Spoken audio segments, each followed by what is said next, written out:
Hello friends, good morning.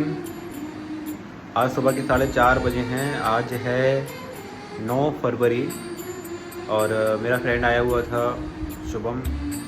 उसको मैंने 1-2 दिन बॉम्बे खूब घुमाया है और आज हम जा रहे हैं सुबह सुबह शिरडी के लिए निकल रहे हैं। और शिरडी से फिर 1-2 दिन बाद मैं उसके साथ होम टाउन ग्वालियर जाऊंगा। तो इसका एक छोटा सा ब्लॉग मैंने सोचा बनाता हूँ, क्योंकि हम CST से शिरडी तक जाएंगे और जो गाड़ी है वंदे भारत, इंडिया की इस समय सबसे अच्छी ट्रेन उसको बताते हैं। तो मैंने सोचा एक ब्लॉग बनाते हैं, वो ट्रेन भी आपको मैं उसमें दिखाऊंगा। तो चलिए फिर चलते हैं। और आप सभी से मेरी विनती है कि प्लीज़ ब्लॉग को लाइक, शेयर और सब्सक्राइब कीजिए। साथ में आप कमेंट्स भी कीजिए, जिससे मुझे पता लगे कि मैं जो ब्लॉग कर रहा हूँ, जो ब्लॉगिंग कर रहा हूँ, मैं ठीक कर रहा हूँ कि नहीं कर रहा हूँ। ठीक है, चलिए फिर चलते हैं। तो बिल्कुल सुबह सुबह का टाइम था। सबसे पहले मैंने टैक्सी बुक नहीं की थी, मैंने कहा बाहर से ले लेंगे, और मैं टैक्सी देखने लगा और हमें टैक्सी मिली। फाइनली फिर हम CST पहुंच गए। सुबह सुबह का टाइम था, थोड़ा सा नींद नहीं खुल रही थी, तो हालांकि मैंने नहा लिया था, लेकिन फिर भी मैंने कहा चाय पी लेते हैं। और सुबह हमने चाय पी। चाय पीने के बाद हम थोड़ी देर स्टेशन के बाहर ही रहे, क्योंकि हमारी ट्रेन में थोड़ा सा टाइम था। तो थोड़ा सा वेट करने के बाद फिर हम लोग सीधे स्टेशन के अंदर प्लेटफॉर्म पे पहुँचे, जहाँ हमारी ट्रेन आने वाली थी। वहाँ पर भी हमको थोड़ा सा वेट करना पड़ा और फाइनली हमारी ट्रेन द वंदे भारत आ गई। बहुत ही यूनिक सी ट्रेन थी, बहुत ही नया सा इसका इंटीरियर था। और गेट ऑटोमेटिक थे जो अपने आप खुलने वाले थे, यानी ना आप पहले बैठ सकते हो ना बाद में उतर सकते हो। प्रॉपर टाइमिंग होती है इसकी। और फाइनली रुकने के बाद हमने अपना कोच ढूंढा। C14 आई थिंक, हाँ C14 मेरा कोच था। और थोड़ा सा देखना पड़ा, क्योंकि शायद थोड़ा सा डिसमैनेज हुआ था, कोच हमारा पोजीशन पे नहीं था, तो थोड़ा सा ढूंढना पड़ा। और फिर फाइनली हमें कोच मिल गया। तो फिर मैं जाके अपनी बर्थ पर बैठने के लिए निकल गया। और देखिए आप, अंदर सब कुछ ऑटोमेटिक था। गेट भी अपने आप ही खुलने वाला ऑटोमेटिक, जो मॉल्स में अमूमन देखते हैं। और सीटिंग आप देखिए, काफ़ी कंफर्टेबल बनाया हुआ है। बहुत ही ज़्यादा एरिया दिया हुआ है पैसेंजर्स के लिए, कि आप किसी भी तरह से आपको प्रॉब्लम ना हो। अच्छा एरिया दिया हुआ था। एक साइड 3 सीट्स थी, देन अपोजिट साइड में 2 सीट्स थी। काफ़ी अच्छा था। लगेज के लिए ऊपर दिया हुआ था, जैसे फ़्लाइट्स में होता है। और फिर मैंने अपना लगेज लगा दिया। और मेरा मन था कि मैं एक बार पायलट सर के पास जाऊं, तो मैं पायलट परमिशन लेने के बाद पायलट के इंजन वाला जो कोच होता है, मैं वहाँ गया। और ये देखिए, मैंने बहुत कोशिश करके, क्योंकि मुझे ये सब दिखाना था ब्लॉग में, तो ये देखिए वंदे भारत ट्रेन का जो कोच है। और उस कोच में जो इंजन है, उस इंजन का कैसे उसको चलाते हैं, मॉनिटर कैसे करते हैं, सब कुछ गियर्स में दिए हुए हैं, काफ़ी सारे स्विचेस दिए हुए हैं। अब इसको कैसे चलाते हैं ये तो ड्राइवर जी को ही पता होगा। वैसे ड्राइवर नहीं, इनको लोको पायलट कहा जाता है, तो लोको पायलट जी को ही पता होगा। और फिर मैं आ गया। मुझे लगा इससे पहले ये मुझे गाली दे के भगाएं, मैं खुद ही वहाँ से निकल गया। और फिर अब मैं अपनी सीट पे आ गया। और टॉयलेट तो दिखाना बनता है कि इतनी शानदार ट्रेन का टॉयलेट कैसा है। तो ये देखिए आप, एकदम 3 स्टार होटल के टॉयलेट जैसा टॉयलेट था। सामने बहुत बड़ा मिरर लगा हुआ था।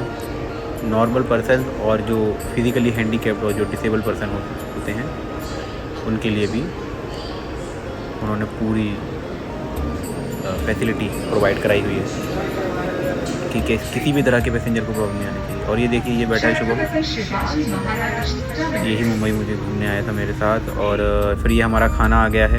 खाने में हमको फाफड़ा, उपमा और दही, आलू की सब्ज़ी और कॉफ़ी तो जब भी आप ऑर्डर करोगे आ जाएगी। पानी की बोतल भी थी। और फिर फाइनली हम पहुंच गए शिरडी। मैं आ गया बाबा के द्वार। और शिरडी तो पूरा शहर ही हमारे लिए मंदिर से कम नहीं है। और ये देखिए, लास्ट सेल्फ़ी मैंने ट्रेन के साथ ली। और फिर मैं बहुत थक गया था, बहुत स्ट्रेस में आ गया था।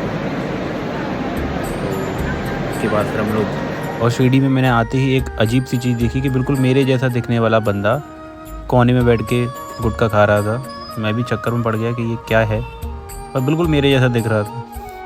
पर मैंने कहा जाने दो भाड़ में जाने दो। मैं सीधा आया बाबा के समाधि मंदिर के गेट के सामने मैं आ गया और बाबा को मैंने बाहर से पहले प्रणाम किया, और उसके बाद फिर हम लोग अपने रूम की तरफ चले गए।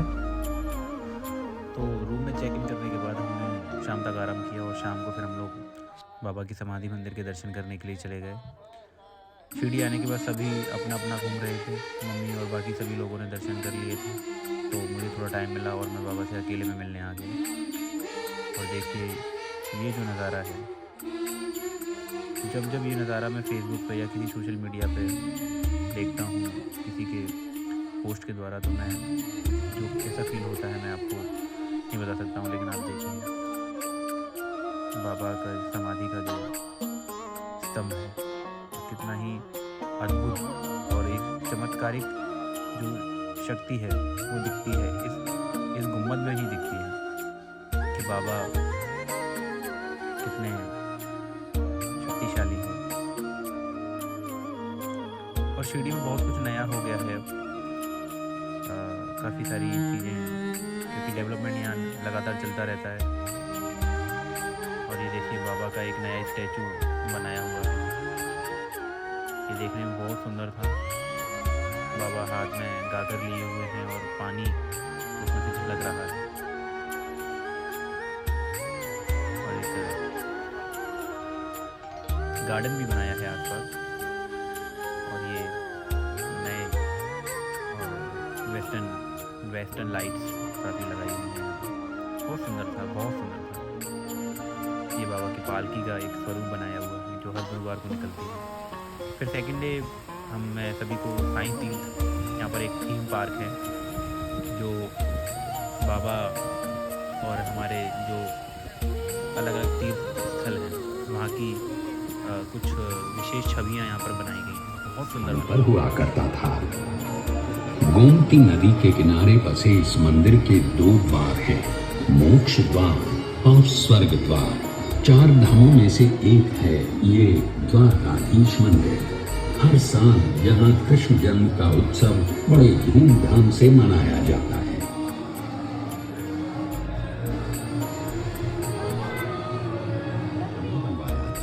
और 18वीं सदी में महाराजा रणजीत सिंह जी ने 750 किलो स्वर्ण अर्पण करके दरबार साहिब को सोने से सजाया था।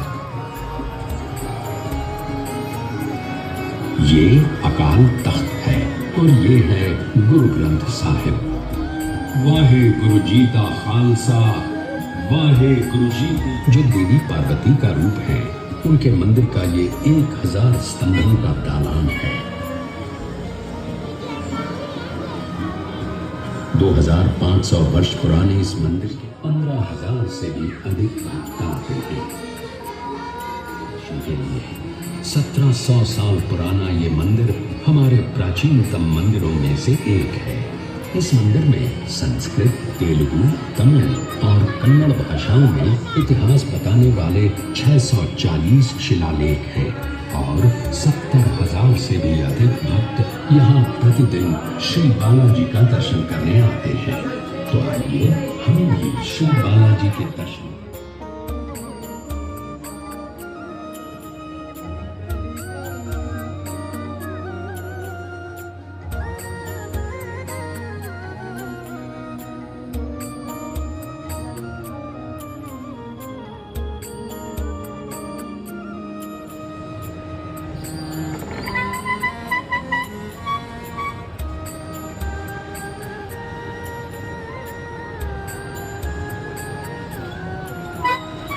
तो आप सभी ने देखा होगा कि यहाँ पर कितनी सुंदर हमारे हर प्राचीन और प्रसिद्ध मंदिर की झांकियाँ बहुत ही सुंदर तरीके से यहाँ पर बनाई हुई थी।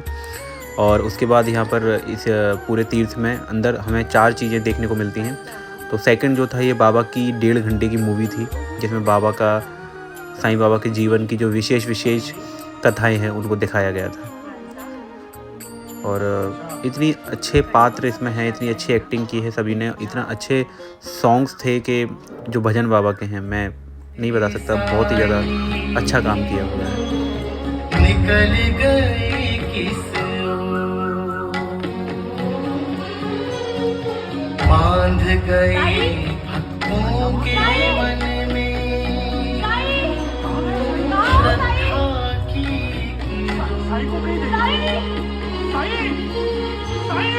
पंच तत्व हो वश में जिसके, उसको क्या घर बार।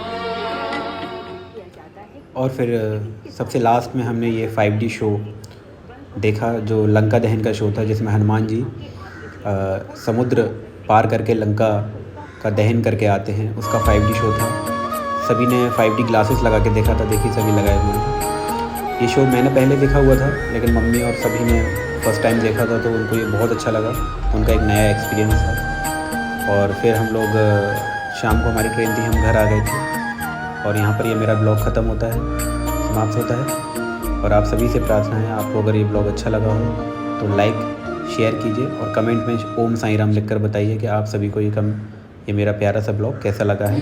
थैंक यू सो मच, आप सभी का बहुत बहुत आभार।